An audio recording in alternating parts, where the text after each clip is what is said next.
السلام علیکم ورحمۃ اللہ وبرکاتہ۔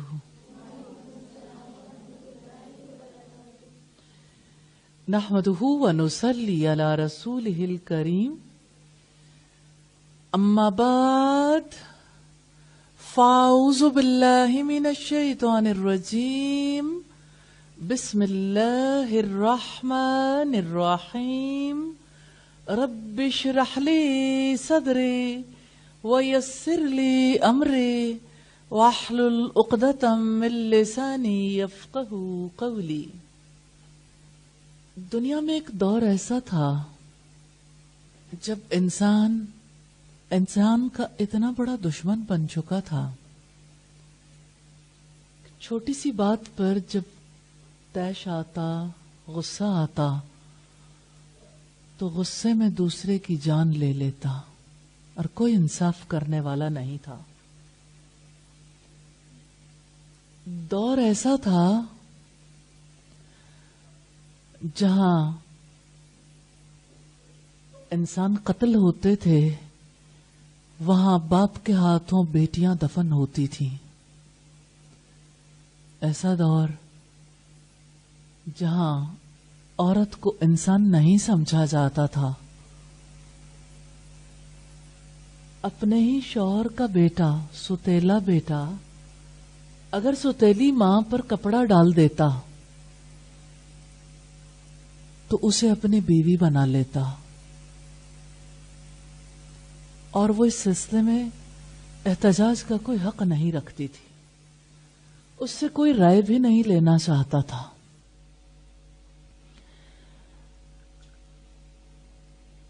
وہ دور جہاں پہ یتیموں کے ساتھ اپنے ہی رشتہ دار برا سلوک کرتے تھے، جہاں غلاموں کے گلے میں اور ہاتھوں میں زنجیریں ڈالی جاتی تھیں، جہاں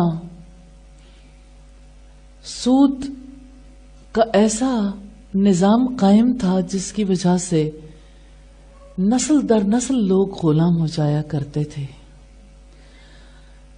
ہاں، وہ دور ایسا تھا کہ خود کعبے کے اندر 360 بت رکھے ہوئے تھے۔ ایسے دور میں اللہ تعالی نے انسانیت کو ذلت اور پستی سے نکالنے کا فیصلہ کیا، اور محمد صلی اللہ علیہ وسلم کو مبعوث فرمایا۔ اب صلی اللہ علیہ وسلم دنیا کے وہ عظیم ترین انسان ہیں جن کی عظمت کو اپنوں نے تو تسلیم کیا، لیکن غیروں نے بھی اس بارے میں اعتراف کیا ہے۔ دنیا میں ایک ایسی کتاب لکھی گئی، امریکہ سے چھپی ہے، جس کتاب کا نام ہے 100 بڑے آدمی۔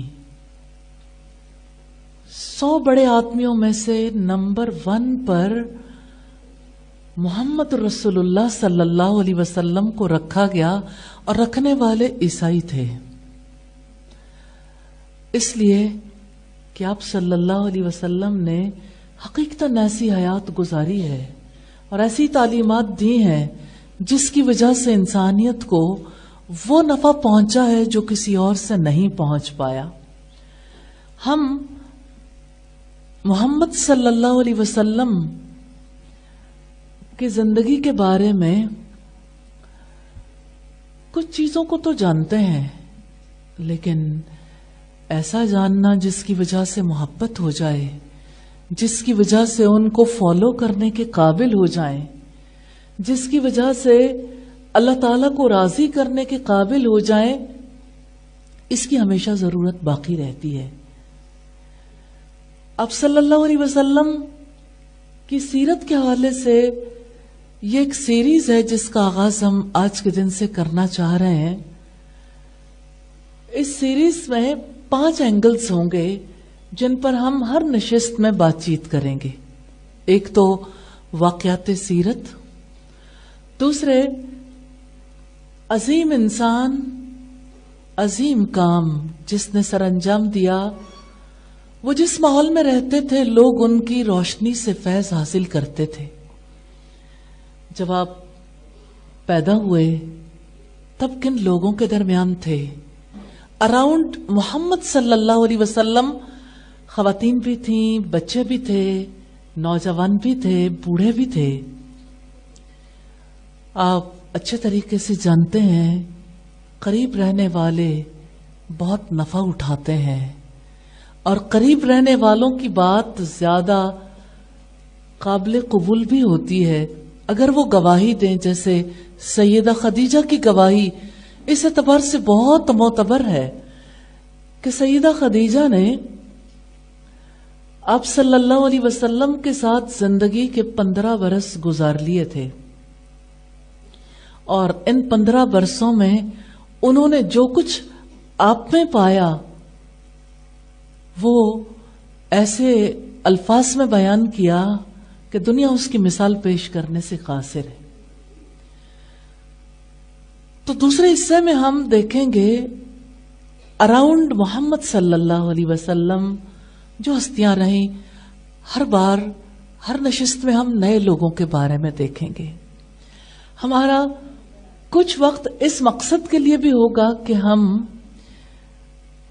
محمد صلی اللہ علیہ وسلم کی پسند اور ناپسند کے بارے میں جانیں، اور اس کا مقصد یہ ہے کہ ہم وہ کام کرنے کے قابل ہو جائیں جو آپ صلی اللہ علیہ وسلم کو پسند تھے، اور ان کاموں سے ہم گریز کر سکیں جو آپ کو ناپسند تھے.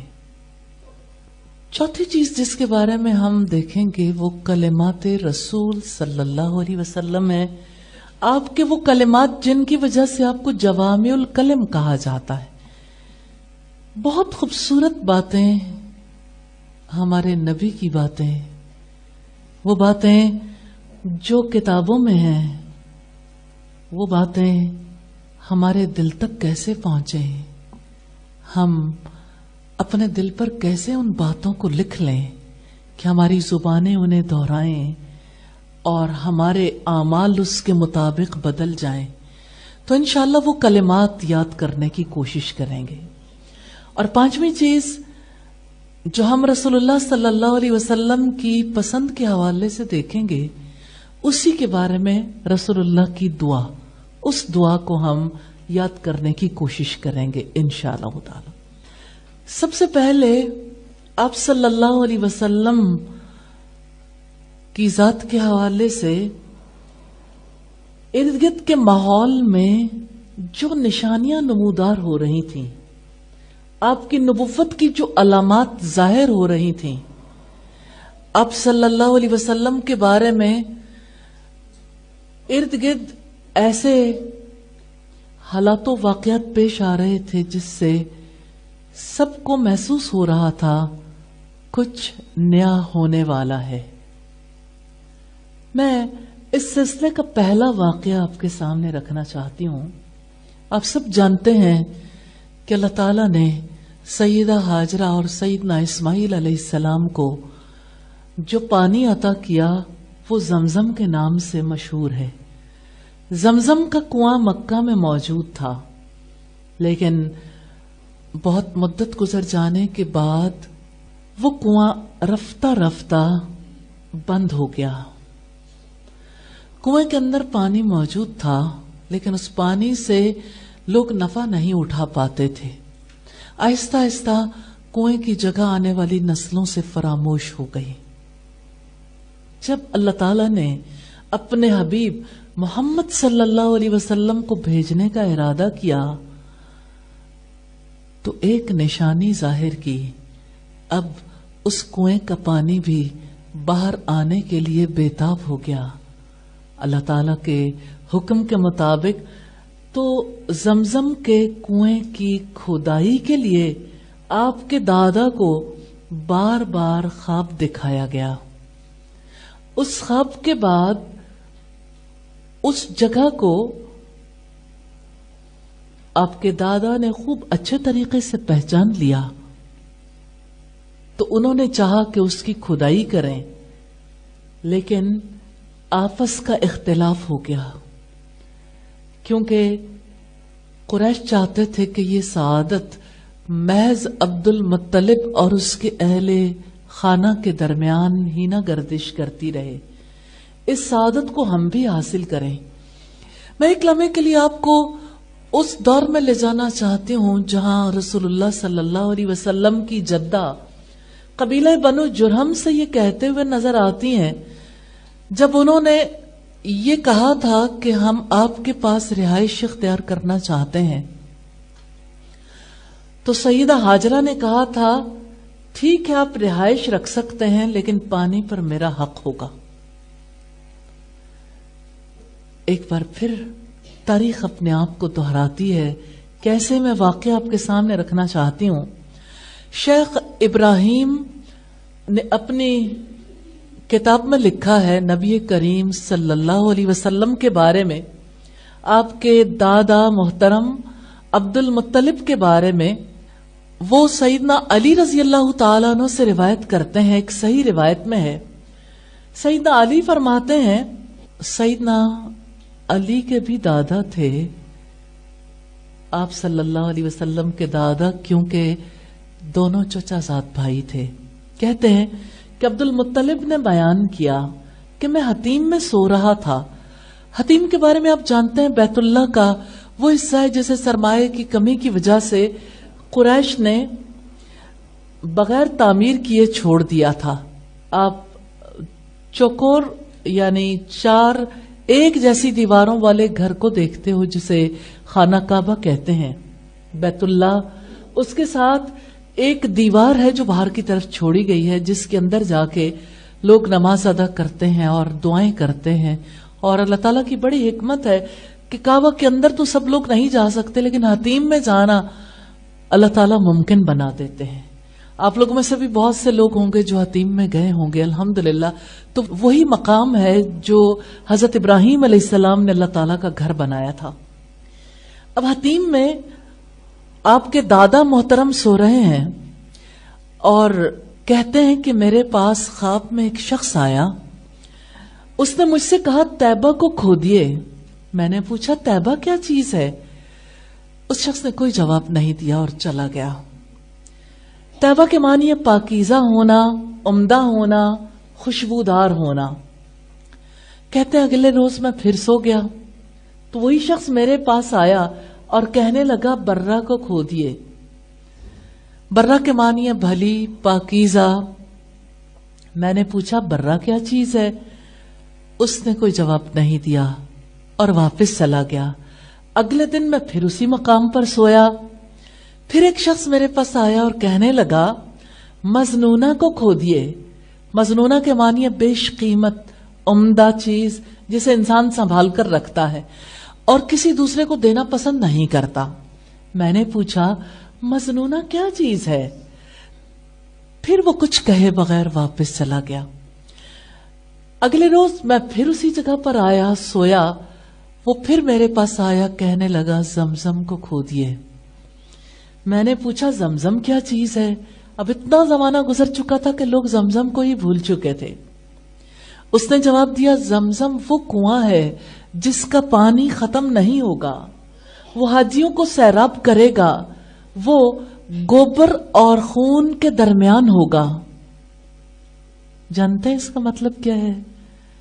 جانوروں کے پیٹ سے سورہ نحل میں آپ نے پڑھا اور آپ پڑھیں گے جنہوں نے نہیں پڑھا انشاءاللہ کہ اللہ تعالیٰ جانوروں کے پیٹ سے گوبر اور خون کے درمیان سے سفید سفید دودھ نکالتے ہیں، اور یہاں گوبر اور خون کے درمیان ہونے سے مراد یہ ہے کہ وہ ہوگا تو پانی لیکن دودھ کی طرح ویلیوبل ہوگا، یعنی اس کی قوت، اس کی نیوٹریشنل ویلیو اتنی ہوگی۔ پھر کہنے لگا سفید ٹانگوں والے کوے کے چونچ مارنے اور چیونٹیوں کی بستی کے قریب ہوگا۔ اس میں اشارہ تھا کہ وہ جگہ کھودنی پڑے گی، مگر زیادہ نہیں، صرف چیونٹیوں کے بل کے برابر، یعنی آپ کو بہت زیادہ محنت نہیں کرنی پڑے گی۔ یہ روایت صحیح السیرہ النبویہ کی ہے، والیوم 1 پیج 34-35 پہ۔ اب رسول اللہ صلی اللہ علیہ وسلم کے دادا پر زمزم کے کنویں کی صفات کھل چکی تھیں، یعنی اس کی خوبیاں ساری سامنے آ گئیں کہ وہ بہت بھلی چیز ہے اور اس پانی کی کیا نیوٹریشنل ویلیو ہے. اور آپ کے دادا محترم نے جان لیا کہ خواب سچا ہے تو انہوں نے کدال پکڑی اور اپنے بیٹے حارث کو ساتھ لے کر چلے اور کھدائی شروع کر دی. اس دن حارث کے سوا کوئی بیٹا موجود نہیں تھا. کھدائی کے دوران آپ کے دادا محترم کو منڈیر نظر آ گئی تو انہوں نے نعرہ تکبیر بلند کیا. قریش سمجھ گئے کہ عبد المطلب نے اپنا مقصد حاصل کر لیا ہے. وہ ان کے پاس آئے اور کہنے لگے، عبد المطلب یہ ہمارے جد امجد اسماعیل کا کنواں ہے، اس میں ہمارا بھی حق ہے، ہمیں بھی اس میں شریک کرو. عبد المطلب نے کہا میں ایسا ہرگز نہیں کروں گا، کیونکہ ہر کام تمہیں چھوڑ کر میرے ذمہ لگایا گیا ہے. یعنی میں نے خواب دیکھا، میں نے کنویں کی کھدائی کی، اب میں نے کنواں پایا ہے، میں اس میں تمہیں کیسے شریک کر لوں؟ یہ کنواں تمہیں نہیں مجھے عطا کیا گیا ہے. قریش نے کہا اے عبد المطلب انصاف سے کام لو، ہم اسے تنہا تمہاری ملکیت میں نہیں رہنے دیں گے، ہم تمہارا مقابلہ کریں گے. یہ اعلان تھا. آپ امیجن کر سکتے ہیں کہ خونخوار لوگوں کا یہ کہنا کوئی چھوٹی بات نہیں تھی. عبد المطلب نے کہا اگر یہ بات ہے تو پھر تم جسے پسند کرتے ہو میرے اور اپنے درمیان منصف تسلیم کر لو. یعنی میں اکیلا فیصلہ نہیں کروں گا، نہ میں تمہاری بات مانوں گا، بیچ میں ہم کسی کو پنچ بنا لیتے ہیں، میں اس سے تمہارا فیصلہ کروا لیتا ہوں. انہوں نے بنو سعد بن حزیم کی ایک کاہنہ کا نام پیش کیا، یعنی آسمانی خبریں بتانے والی عورت تھی جس کا نام لیا. شام کے علاقے میں رہائش پذیر تھی، اور شام آج ہم جسے سیریا کہتے ہیں کل وہی سیریا نہیں تھا، بلکہ اس میں فلسطین بھی، اردن اور یہ سارے علاقے شامل تھے. اب کاہنہ کا تعلق اس علاقے سے تھا. عبد المطلب نے کہا ٹھیک ہے ایسا ہی کر لیتے ہیں، لیکن کوئی منصف ہو جو درمیان میں فیصلہ کروائے. پھر خاندان بنو عبد مناف کے ساتھ انہوں نے رخت سفر باندھا. قریش کے ہر قبیلے کا ایک ایک فرد ساتھ روانہ ہوا. اس زمانے میں یہ سارا راستہ صحرائی تھا، بہت مشقت بھرا راستہ. وہ سب چل پڑے. راستے میں عبد المطلب اور اس کے ساتھیوں کا پانی ختم ہو گیا، پیاس کی وجہ سے وہ بے حال ہو گئے، حتیٰ کہ انہیں اپنی موت نظر آنے لگی. اگر کسی کے پاس کچھ پانی تھا تو بھی وہ کسی دوسرے کو دینے کے لیے تیار نہیں تھے. ہر ایک کا یہی جواب تھا کہ صحرائی علاقہ ہے، اگر ہمارے پاس پانی ختم ہو گیا تو پھر ہمارا بھی وہی حال ہوگا جو تمہارا ہو رہا ہے. یہ صورتحال دیکھتے ہوئے عبد المطلب نے اپنے رائے کا اظہار کیا کہ شدت پیاس سے تو ہم سب موت کا شکار ہو جائیں گے، جبکہ ابھی تو ہم میں کچھ نہ کچھ توانائی موجود ہے. اس لیے ہر شخص اپنی اپنی قبر کھود لے تاکہ جو مرتا جائے اس کے ساتھی اس کی قبر میں اسے دفن کرتے جائیں، حتیٰ کہ صرف ایک ہی آدمی باقی رہ جائے گا جسے دفن کرنے والا کوئی دوسرا نہیں ہوگا. تو ایک آدمی کی لاش کا ضائع ہو جانا پورے قافلے کی لاشوں کے ضائع ہو جانے سے بہتر ہے. سب نے اس بات کو پسند کیا. ہر شخص نے اپنے اپنے لیے ایک گڑھا کھودا اور شدت پیاس سے موت کا انتظار کرنے لگے. عبد المطلب نے اپنے ساتھیوں سے کہا یہ تو حماقت ہوگی اگر ہم نے اسی طرح اپنے آپ کو موت کے حوالے کر دیا اور اپنی جانیں بچانے کے لیے پانی کی تلاش نہ کی اور اس کے لیے سفر نہ کیا. ہمت کرو، سفر جاری رکھو، ممکن ہے اللہ تعالیٰ کسی جگہ ہمیں پانی میسر کر دے. وہ سفر کے لیے تیار ہو گئے.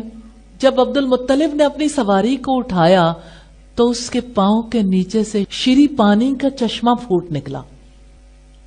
صحرا میں پانی کا مل جانا اور پہلے خواب میں پانی کو دیکھنا اور اب جب شدت پیاس سے جاں بلب تھے دوبارہ پانی کا عبد المطلب کو ملنا یہ محض اتفاق نہیں تھا. اور آپ کے دادا محترم کو یہ نعمت ملی تو سب سمجھ گئے کہ یہ ڈیسائیڈڈ ہے، یہ فیصلہ ہے. بہرحال آپ کے دادا نے کہا سب لوگ آ جاؤ اور پانی لے لو، دیکھو اللہ تعالیٰ نے ہمیں سیراب کر دیا ہے۔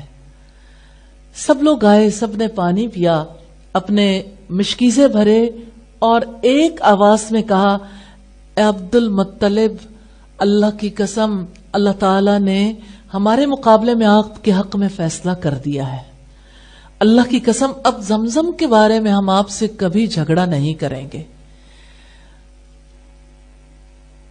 اور کیوں نہ وہ یہ بات کہتے کہ اللہ تعالیٰ نے آپ صلی اللہ علیہ وسلم کے دادا کو دوسروں کے مقابلے میں اعزاز عطا کیا تھا، اور یہ اعزاز ایسا تھا جسے سب کو تسلیم کرنا پڑا۔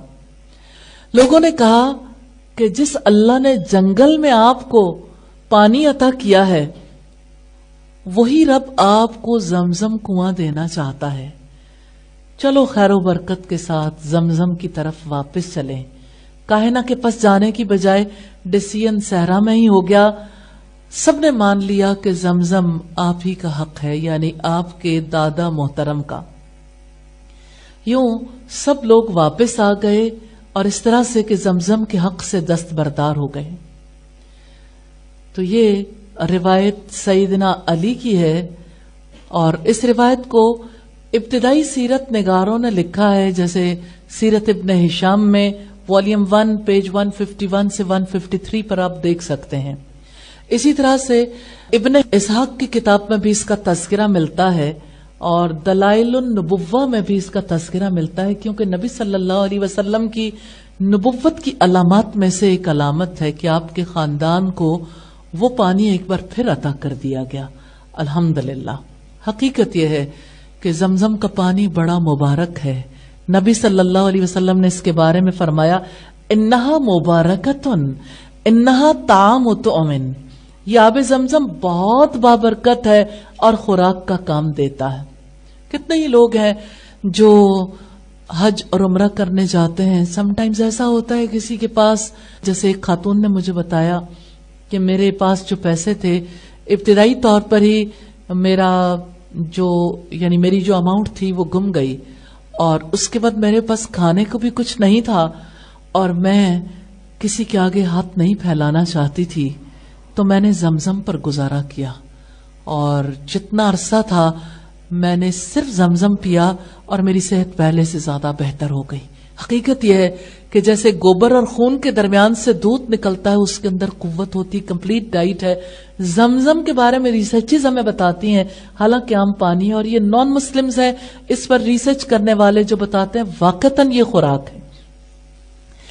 اور اب صلی اللہ علیہ وسلم نے فرمایا آب زمزم جس مقصد کے لیے پیا جائے وہ حاصل ہو جاتا ہے، یعنی ایک ہے آپ کے جسم کی توانائی، لیکن آپ زمزم پیتے اور کوئی دعا کرتے ہو تو اللہ تعالیٰ وہ دعا بھی قبول کرتے ہیں۔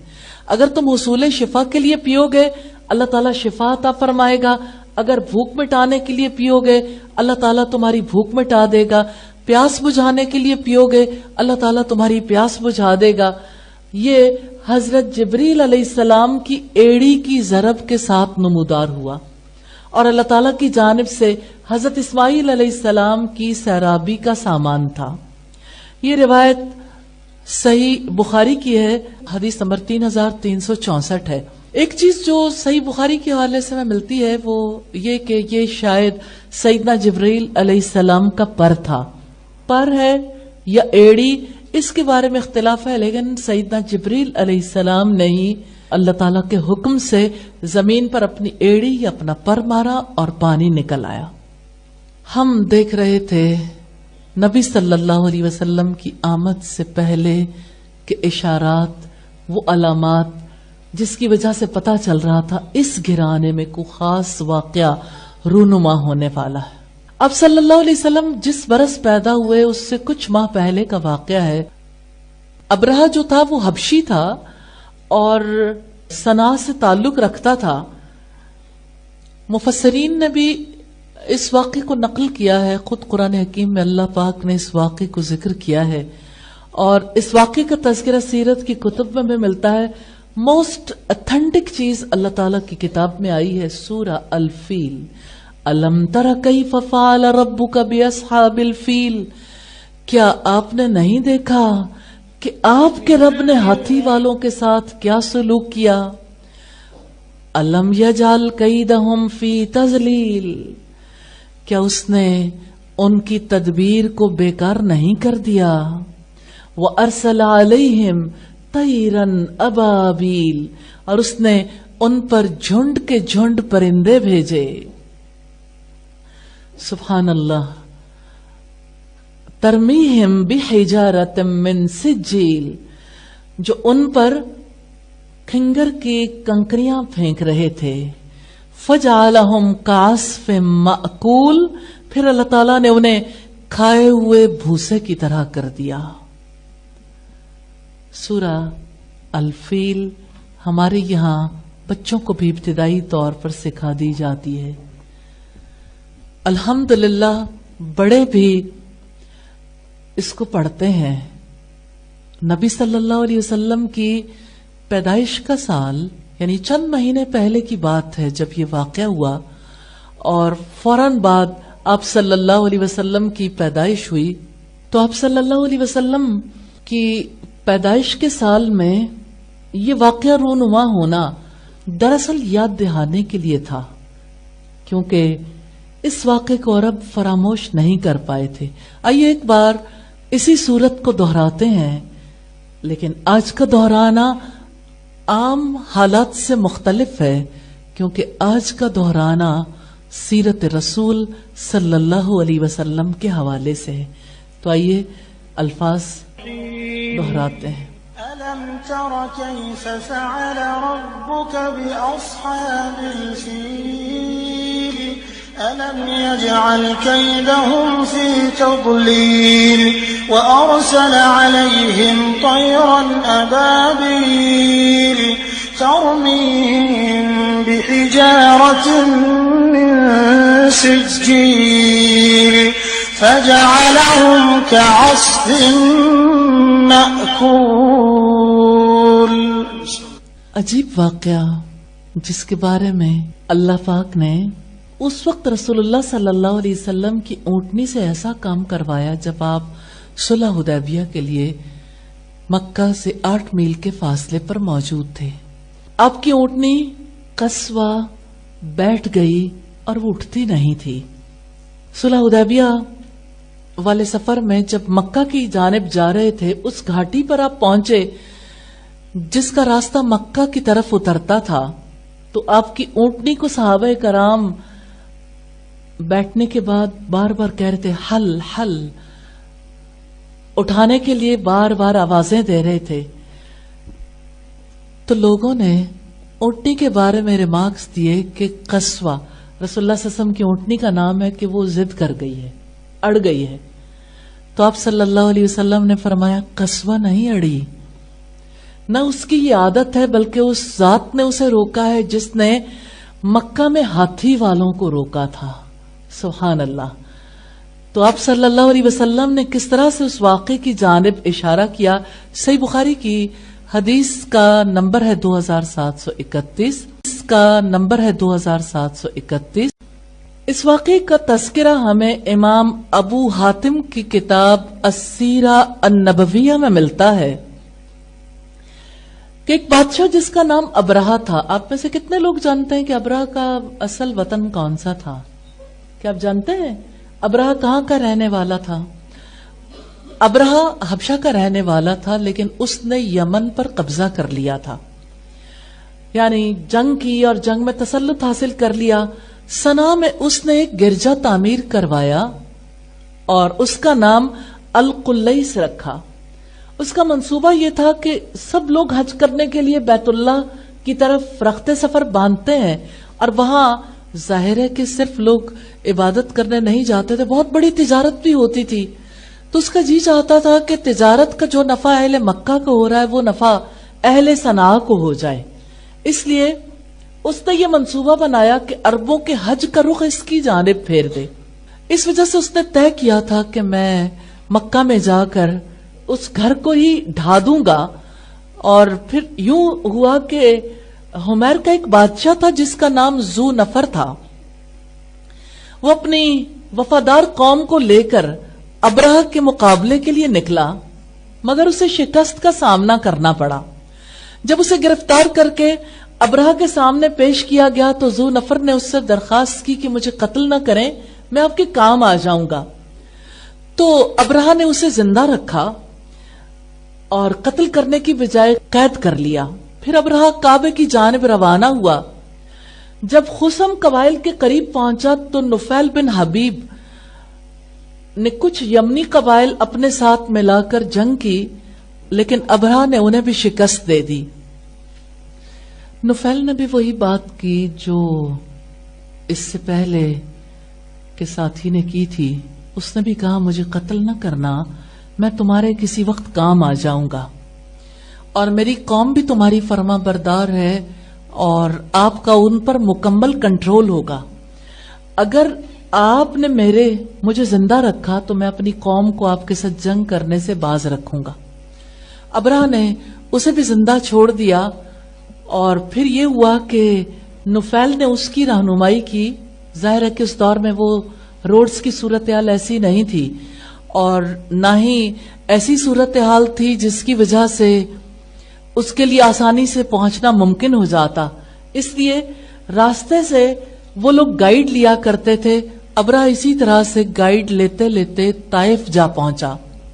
مسعود بن معتب بنو ثقیف کے کچھ لوگوں کے ساتھ لے کر اس سے ملا اور کہا اے بادشاہ ہم تیرے غلام ہیں، آپ سے مخالفت نہیں کریں گے. ہم تو لات کو پوجنے والے اور تمہیں لات سے کوئی غرض ہی نہیں ہے. لات ان کے بت کا نام تھا کہ تم تو یہ چاہتے ہو مکہ چلے جاؤ تو چلو ہم آپ کے ساتھ کسی شخص کو بھیج دیتے ہیں جو آپ کو گائیڈ کر دے. انہوں نے اپنے ایک غلام کو ابرہہ کے ساتھ کر دیا اور غلام کا نام ابو رغال تھا. راستے میں وہ فوت ہو گیا. اہل مکہ جب اس کی قبر کے پاس سے گزرا کرتے تھے تو اسے پتھر مارا کرتے تھے کہ یہ شخص تھا جو اللہ کے گھر کو ڈھانے کے لیے آنے والوں کی رہنمائی کرنے کے لیے نکلا تھا. پھر ایسا ہوا کہ ابرہہ نے اسود بن مقصود کو اپنے ہرابل دستے کا کمانڈر بنا کر بھیجا. مکہ میں اہل حرم اس کے پاس جمع ہو گئے. اس نے ارک نامی جگہ سے عبد المطلب کے 200 اونٹ اپنے قبضے میں لے لیے. پھر ابرہہ نے حناطہ حمیری کو اہل مکہ کے پاس بھیجا اور کہا کہ شریف مکہ سے مل کر میرا پیغام پہنچا دو. میں جنگ کے لیے نہیں آیا، میں تو صرف اس گھر کو ڈھانے کے لیے آیا ہوں، یعنی بیت اللہ کو گرانے کے لیے آیا ہوں. حناطہ جو تھا وہ مکہ میں عبد المطلب یعنی بنو ہاشم کے سردار سے ملا اور کہا مجھے بادشاہ نے آپ کی طرف بھیجا ہے کہ میں آپ پر واضح کر دوں، لیکن بادشاہ آپ سے جنگ کرنے کے لیے نہیں آیا، وہ تو صرف اس گھر کو ڈھائے گا اور واپس چلا جائے گا، لیکن اگر آپ لڑائی کرو گے تو وہ بھی آپ سے لڑائی کرے گا. عبد المطلب نے کہا ہم تو جنگ کرنے کا ارادہ نہیں رکھتے. رسول اللہ کی پیدائش سے کچھ عرصہ پہلے، یہ وہ دور تھا جب آپ صلی اللہ علیہ وسلم سے آپ کی والدہ حاملہ تھی. اس دوران یہ سارے واقعات رونما ہو رہے تھے. اس موقع پر عبد المطلب نے کہا کہ ہم تو لڑنے کی طاقت نہیں رکھتے. حناطہ نے عبد المطلب سے کہا پھر میرے ساتھ بادشاہ کے پاس چلو. عبد المطلب کو ساتھ لے کر وہ فوجی کیمپ کے میں چلے گئے. یہ واقعہ چونکہ امپورٹنٹ ہے، میں اس خاص بات آپ کے سامنے رکھنا چاہتی ہوں.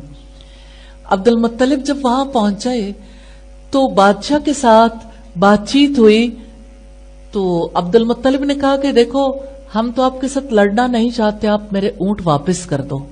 حناطہ نے تعارف کرواتے ہوئے کہا تھا یہ سردار ہیں قریش کے اور آپ کے ساتھ بات چیت کرنے کے لیے آئے ہیں. آپ اس بات کو پیش نظر رکھیے کہ سفیر جب کسی بادشاہ کے پاس جاتے ہیں تو اپنا ذاتی کام اس کے سامنے نہیں رکھتے.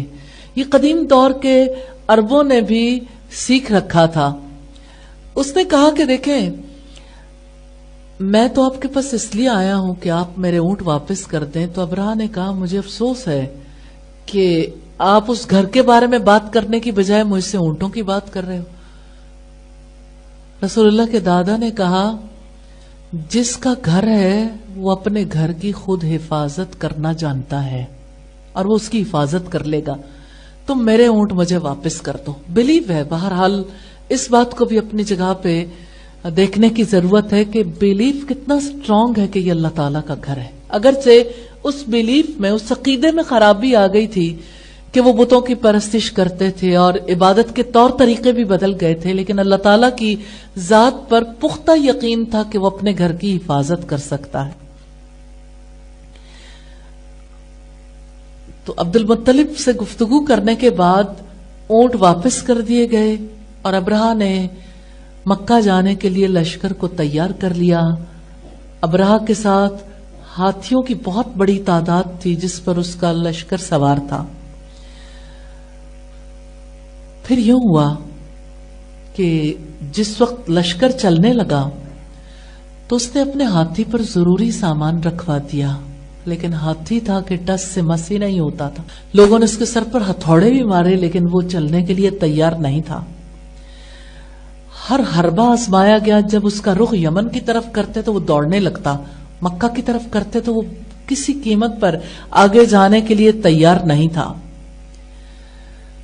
اسی طرح سے یہ لشکر جب آگے بڑھنے کی کوشش کرنے لگا تو اللہ تعالیٰ نے چڑیوں جیسے پرندے بھیج دیے اور ہر پرندے کے پاس 3 کنکریاں تھیں.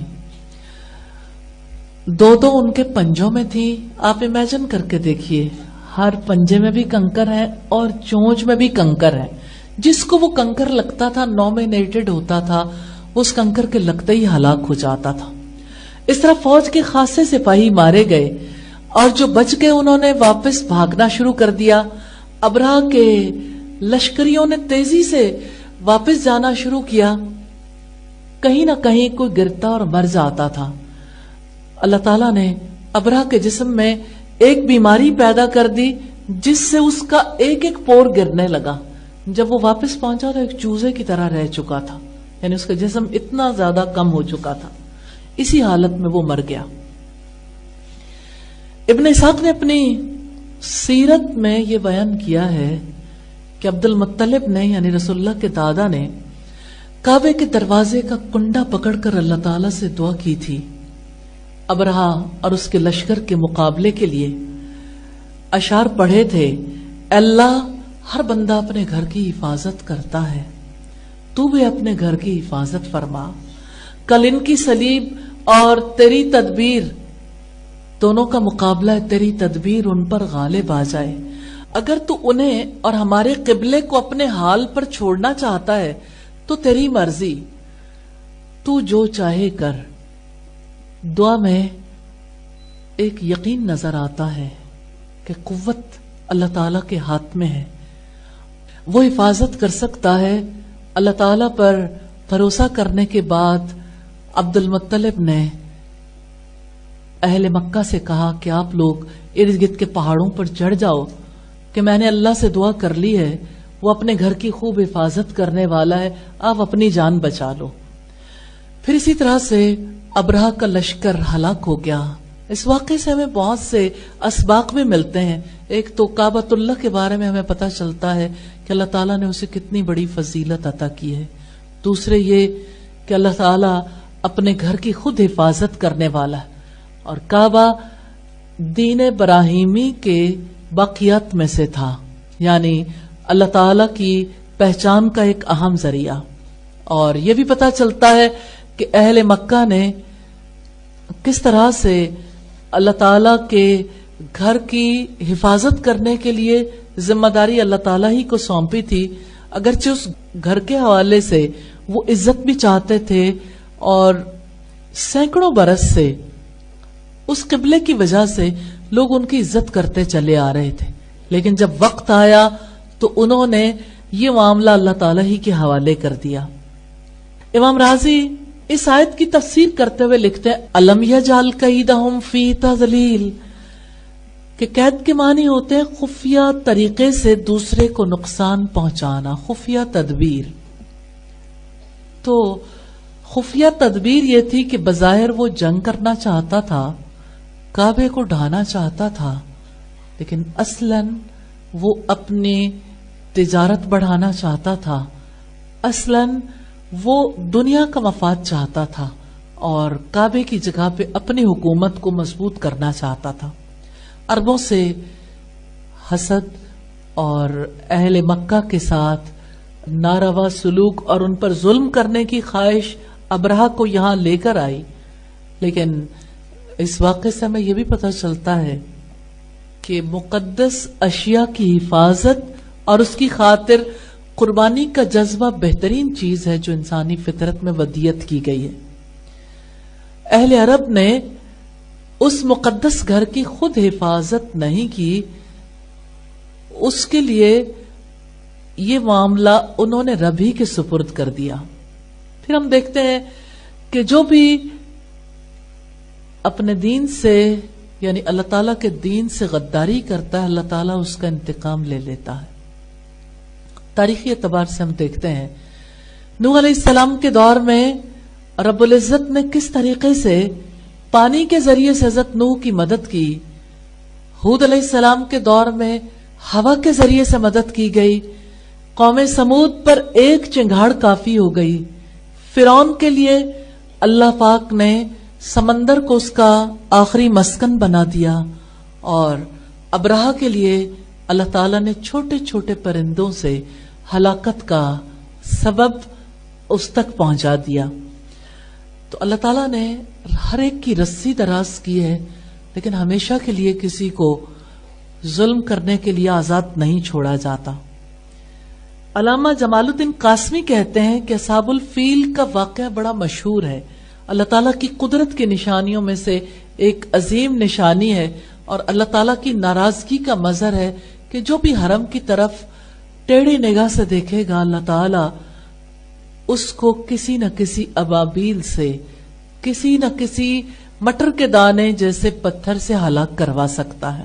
اور بیت اللہ کی عظمت کے ساتھ ساتھ بیت اللہ کی حفاظت کرنے والوں اور بیت اللہ کے جو متولی تھے ان کے بارے میں بھی پتہ چلتا ہے کہ کیسے انہوں نے سازشوں سے محفوظ رکھنے کے لیے ابتدائی طور پر کوششیں کی. لیکن جب یہ معاملہ ان کے بس سے باہر ہوا تو اللہ تعالیٰ نے اپنے گھر کی خود حفاظت کر لی. اب رہ گئی یہ بات کہ یہ واقعہ نبی صلی اللہ علیہ وسلم کی نبوت کی دلیل ہے تو یہ اس اعتبار سے کہ جب آپ کی ولادت کا زمانہ قریب آیا تو ایسی بہت سی علامات کا ظہور شروع ہو گیا تھا جس سے یہ پتہ چل رہا تھا کہ اللہ تعالیٰ کے گھر کے ساتھ جو معاملہ دنیا میں لوگ کرنا چاہتے ہیں اس کو منہدم کرنا چاہتے ہیں اللہ تعالیٰ اسے اور زیادہ مضبوط بنیاد پر اٹھانے والے. یعنی اس گھر کی حفاظت ان لوگوں سے تو نہیں ہو سکتی تھی جنہوں نے بتوں سے اس گھر کو بھر رکھا تھا لیکن اللہ پاک نے یہ حفاظت کس طرح سے محمد عربی صلی اللہ علیہ وسلم کے توسط سے کروائی کہ آپ نے وہ تعلیم دی جس نے لوگوں کے دلوں اور ان کی زندگیوں میں گھر کر لیا اور ایسے لوگوں کی جماعت تیار ہوئی جو اپنے اخلاق و کردار میں بہترین تھے اور جن کی وجہ سے اللہ پاک نے اس پیغام کو جس کا مرکز بیت اللہ ہے اس پیغام کو پوری دنیا تک پہنچا دیا. الحمدللہ. تو آپ اصحاب الفیل کے واقعے کے دوران بطن مکہ میں بطن مادر میں تھے یعنی اپنے ماں کے پیٹ میں تھے اور آپ کے والد گرامی اس سے پہلے وفات پا چکے تھے. اگر ابرہہ کامیاب ہو جاتا تو مکہ والوں کو غلام اور قیدی بنا لیتا. اللہ تعالیٰ نے انہیں ہلاک کر دیا اور آپ صلی اللہ علیہ وسلم اور آپ کے قبیلے والوں پر غلامی اور قید کی حالتیں نہیں آنے دی. یعنی دونوں حالتوں سے اللہ تعالیٰ نے بچا لیا. تو بیت اللہ کی حفاظت اللہ رب العزت نے کی. اس سے ہمیں یہ پتہ چلتا ہے کہ اللہ پاک کل بھی اپنے گھر کی حفاظت کرنے والے تھے اور قیامت تک اللہ تعالیٰ کی حفاظت رہے گی ان سب لوگوں کے ساتھ جو اللہ تعالیٰ پر ایمان لانے والے ہیں. آپ کو یاد ہوگا بدر کے میدان میں نبی صلی اللہ علیہ وسلم نے دعا کی تھی کہ یا اللہ یہ مٹھی بھر لوگ ہیں جو تیری عبادت کرتے ہیں، آج اگر یہ ختم ہو گئے تو یہ دین ختم ہو جائے گا. اس سے یہ پتہ چلتا ہے کہ دنیا کی طاقتیں چاہے اللہ تعالیٰ کے گھر کو مٹانے کے لیے، اس رسول کے خلاف سازشیں کرنے کے لیے کچھ بھی کر لیں، اللہ تعالیٰ نے حفاظت کرنی ہے، اور یہ حفاظت اس نے کروا لینی ہے۔ اس کے طے شدہ اصول ہیں، ان اصولوں کے مطابق وہ سازشوں کو ہر دور میں ناکام بنا دیتا ہے۔ ایک اور چیز جو ہمیں پتہ چلتی ہے وہ یہ کہ اصحاب الفیل کے واقعے سے عربوں کی نئی تاریخ کا آغاز ہوتا ہے۔ ہاں، یہی سال تو ہے جب رسول اللہ کی ولادت ہوئی، دنیا کی تاریخ نیا موڑ مڑتی ہے۔ اسی سال سے دنیا میں بہت بڑی تبدیلی کا آغاز ہونے والا تھا۔ 570 عیسوی کو عام الفیل کہا جاتا ہے، یعنی ہاتھی والوں کا سال، اور آپ صلی اللہ علیہ وسلم کی ولادت باسعادت اس سے کچھ عرصے کے بعد ہوئی، الحمدللہ رب العالمین۔ اب قیامت سے پہلے دو اور واقعات ہیں جو میں اس موقع پر ضرور آپ کے سامنے رکھنا چاہتی ہوں۔ ایک تو یہ کہ یہودی جانتے تھے کہ اللہ تعالیٰ کا آخری نبی اسی علاقے میں آنے والا ہے۔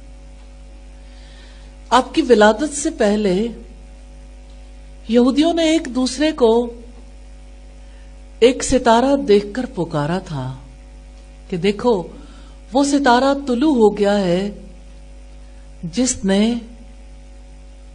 اللہ تعالیٰ کے رسول احمد کے پیدا ہونے کے بعد طلوع ہونا تھا، پیدا ہونے کے وقت طلوع ہونا تھا۔ یہ ستارہ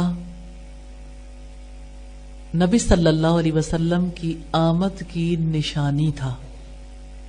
اس کے طلوع ہونے پر یہودی سمجھ گئے تھے کہ اب دنیا میں آخری دور شروع ہو گیا۔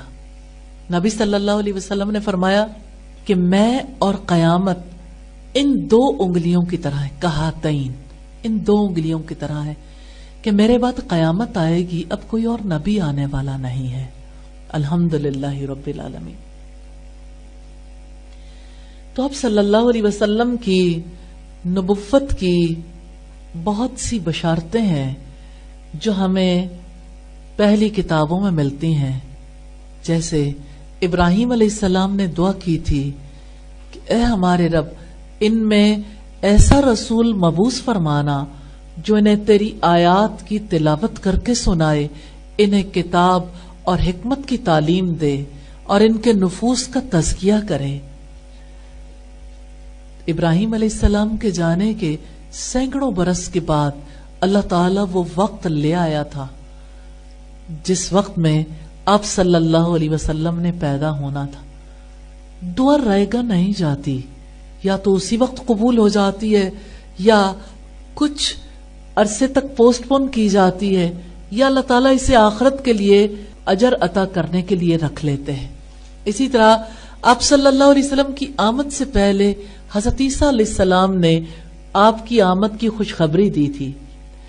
سیدنا عیسیٰ علیہ السلام اور سیدنا ابراہیم علیہ السلام کے حوالے سے اقبال نے کہا، دعائے خلیل و نوید مسیحا، یعنی آپ صلی اللہ علیہ وسلم حضرت ابراہیم علیہ السلام کی دعا اور حضرت عیسیٰ علیہ السلام کی دی ہوئی خوشخبری ہے۔ تو یہ اللہ تعالیٰ کا بہت بڑا اعزاز ہے محمد صلی اللہ علیہ وسلم کے لیے کہ اللہ تعالیٰ نے انہیں بہترین ماحول میں، بہترین علاقے میں، بہترین نام کے ساتھ پیدا کیا۔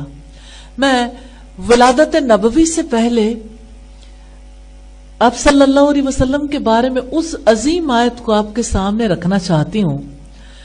اللہ رب العزت نے سورہ النساء کی آیت نمبر 113 میں فرمایا، وَكَانَ فضل اللہ علیک عظیما، اور یقیناً آپ پر ہمیشہ سے اللہ تعالی کا عظیم فضل ہے، یعنی نبی صلی اللہ علیہ وسلم پر، آپ کی امت پر، آپ کی آل پر اللہ تعالیٰ کا بہت بڑا فضل ہے۔ کیا آپ اس فضل کا اندازہ لگا سکتے ہیں؟ آج پوری دنیا بھی چاہے یہ فضل ان کے حصے میں نہیں آ سکتا۔ اللہ پاک نے وہ کتاب محمد صلی اللہ علیہ وسلم پر نازل کی ہے جسے پانی دھو نہیں سکتا، جس کتاب کو تبدیل کرنے کے لیے ہر دور میں سازشیں ہوئیں، جس کتاب کے لیے، جن احکامات کے لیے اللہ پاک نے نبی صلی اللہ علیہ وسلم کو منتخب کیا تھا، امت کے لیے کتنا بڑا اعزاز ہے۔ اللہ رب العزت نے فرمایا اِنَّا نَحْنُ نَزَّلْنَا الذِّكْرَ وَإِنَّا لَهُ لَحَافِظُونَ، بے شک ہم نے ذکر کو نازل کیا ہے اور ہم ہی اس کی حفاظت کرنے والے۔ فضیلت کی بات اللہ تعالی کے کلام کی وجہ سے ہے، آخری رسول ہونے کی وجہ سے ہے۔ نبی صلی اللہ علیہ وسلم کے بارے میں سورہ الاحزاب میں آپ کی دو حیثیتیں اللہ رب العزت نے واضح کی ہیں کہ آپ اللہ کے رسول ہیں اور خاتم النبیین ہیں۔ رسول ہونے کے اعتبار سے تو سارے رسول آپ صلی اللہ علیہ وسلم کی طرح اللہ تعالیٰ کی طرف سے منتخب کردہ تھے، سارے رسول معزز تھے، سارے رسول اللہ تعالیٰ کا پیغام پہنچانے کے لیے آئے تھے، لیکن خاتم النبیین ہونے کی فضیلت محمد صلی اللہ علیہ وسلم کو حاصل ہوئی۔ آپ کے بعد کوئی نبی آنے والا نہیں ہے اور آپ پر اللہ تعالیٰ کا ہمیشہ سے عظیم فضل ہے۔ سورہ نساء کی آیت نمبر 175 میں فرمایا کہ جو لوگ اللہ تعالیٰ پر ایمان لائے اور انہوں نے اللہ تعالیٰ کے دین کو مضبوطی سے تھام لیا تو عنقریب وہ انہیں اپنی رحمت اور فضل میں داخل کرے گا اور انہیں اپنی طرف سے سیدھے راستے کی ہدایت دے گا۔ بہت ہی اہم بات ہے، فَسَيُدْخِلُهُمْ فِي رَحْمَةٍ مِّنْهُ، عنقریب وہ انہیں اپنی رحمت میں داخل کرے گا اور اپنے فضل میں، وَيَهْدِيهِمْ إِلَيْهِ، اور انہیں اپنی طرف، یعنی اپنی طرف آنے والے راستے کی رہنمائی کرے گا، صراطا مستقیما، جو صراط مستقیم ہے۔ حقیقت یہ ہے دنیا کا ہر فرد زندگی گزارنے کا طریقہ، راستہ چاہتا ہے۔ ہر شخص کو اپنی زندگی میں جو کچھ بھی کرنا ہے اس کے لیے رہنمائی چاہیے۔ اگر کوئی رہنما نہ ہو، الہامی رہنمائی نہ ہو، انسان کی عقل ٹھوکریں کھا سکتی ہے، انسان اس کے لیے غلطی کر سکتے ہیں، جیسے ہر دور میں لوگ غلطیاں کرتے رہے ہیں، لیکن اللہ پاک نے اس امت کو یہ اعزاز بخشا ہے کہ انہیں زندگی گزارنے کا ایسا راستہ بتا دیا جو بالکل سیدھا ہے، جس میں کوئی ٹیڑھ نہیں ہے، جس میں کوئی انٹرچینج نہیں ہے۔ جیسے موٹر وے پہ دیکھتے ہیں آپ، کسی بھی انٹرچینج سے نکل جائیں تو نکلنے کے راستے تو ہیں، تو صراط مستقیم رب العزت نے دکھا دیا۔ نبی صلی اللہ علیہ وسلم نے فرمایا جو شخص علم کے راستے پر چلتا ہے اللہ تعالیٰ اس کے لیے جنت کا راستہ آسان کر دیتا ہے۔ تو جنت کا راستہ، علم کا راستہ، قرآن کا راستہ، یہی صراط مستقیم، یہی سیدھا راستہ ہے جس راستے پہ چلنے والے ہر دور میں کامیاب ہوئے۔ سبحانک اللہم وبحمدک، نشہد ان لا الہ الا انت، نستغفرک ونتوب الیک۔ السلام علیکم ورحمۃ اللہ وبرکاتہ۔